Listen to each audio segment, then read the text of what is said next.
When you're the type of person who constantly overthinks, when you're the type of person who goes over and beyond to try to make it right with people, when you're on your job, you're trying to always lend a helping hand. When you're the one in the family to volunteer, I'll do it.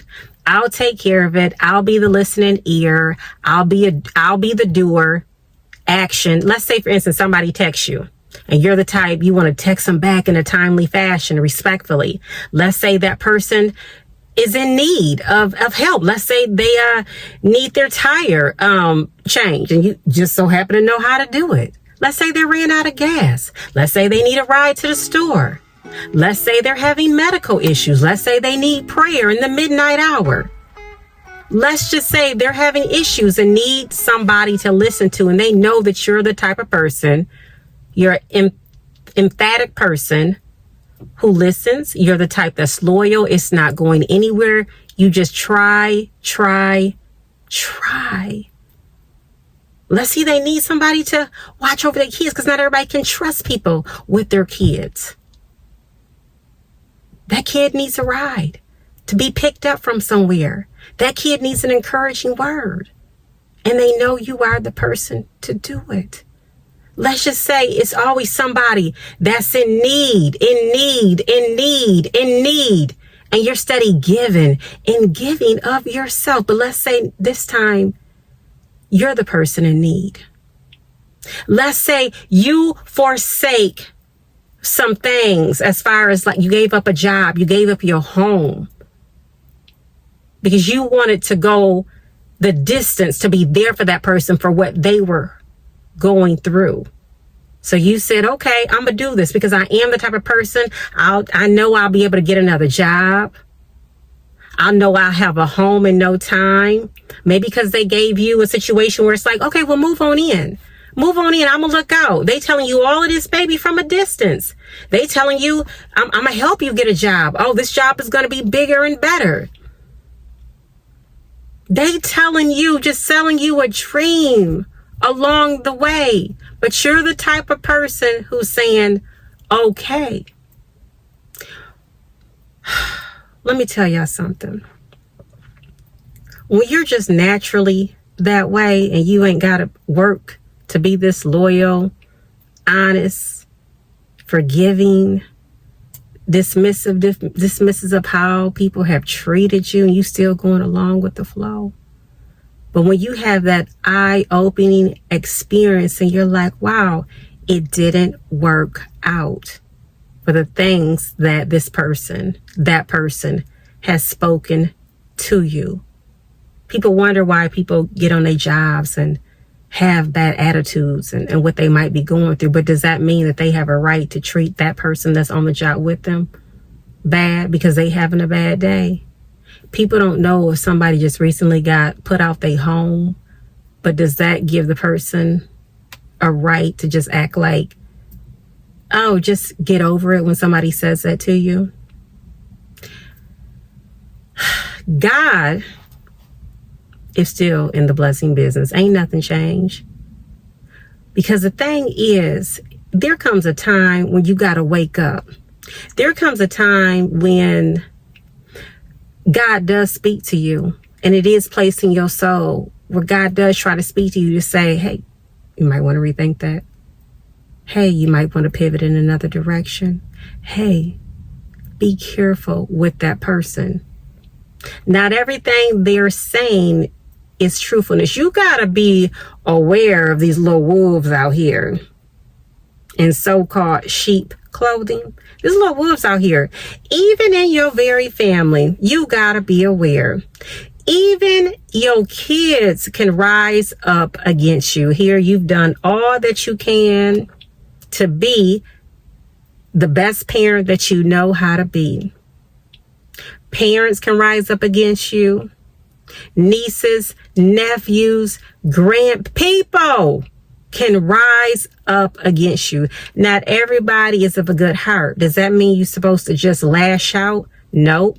Sometimes you just got to let go. Sometimes you have to have enough faith that your journey is not to be trampled on, tied up, tangled up with unhealthy spirits. Sometimes you just got to have enough faith, just faith of a mustard seed. Okay. You know how small, tiny, itty bitty. Can you see it? Can you see it? I ain't seen big faith. Just have some faith to know it can still work out, because nobody deserves to be disrespected over and over again. Nobody should be begging to have a seat at nobody's table. Not when so many tables have been created. Not when you were created by God. There's already a table with your name on it. There's already a table that has been designed in your favor for you to continue being the same person that you are. But it's okay to have restraints on stuff. It's okay to have guardrails on things. It's okay to have boundaries, because let me tell y'all, it's nothing like when that resilience of bouncing back is in effect and you know God is working and has always been working, but you was always so tied up with other people's lives, trying to be whatever that is. And sometimes you may not even know what that was, but you thought, I'm supposed to be the one. And like I said, you look up and the very ones that you, like now that you're in need, that you thought was going to be there for you, they're not, because they was always consumed with their lives anyways. And you try to help them and they still couldn't get. Some of them same people that you have tried to help is still wrapped up, tied up in their own mess, because they don't even have the faith to move on. But because God is still watching over you, he ain't left nobody. God is still watching over them. But you have to have that quiet time. When I went to visit with my primary care doctor not long ago, he asked me how things were going. Now, at that time, I was still kind of tied up in some things with people, taking on other people's pressures. And it's so easy to, because you'll feed that. People are study talking. Next thing you know, it's done entered into your mind, your body, your soul. It can enter into you even financially, that you'll be sitting up here looking like, well, Lord have mercy, I done gave what I really didn't have to give. Maybe I could have gave this amount instead of just overdoing it, because the person, sometimes people still ain't caught up to where they need to be. And then they got to ask the next person, and say if things do turn around for them and you're in need. That's why it's important to have your own. If you do give away something, give what you can. Have your own mind. If you can give somebody sound mind, share some sound doctrine, make sure you're well enough to be able to even do that.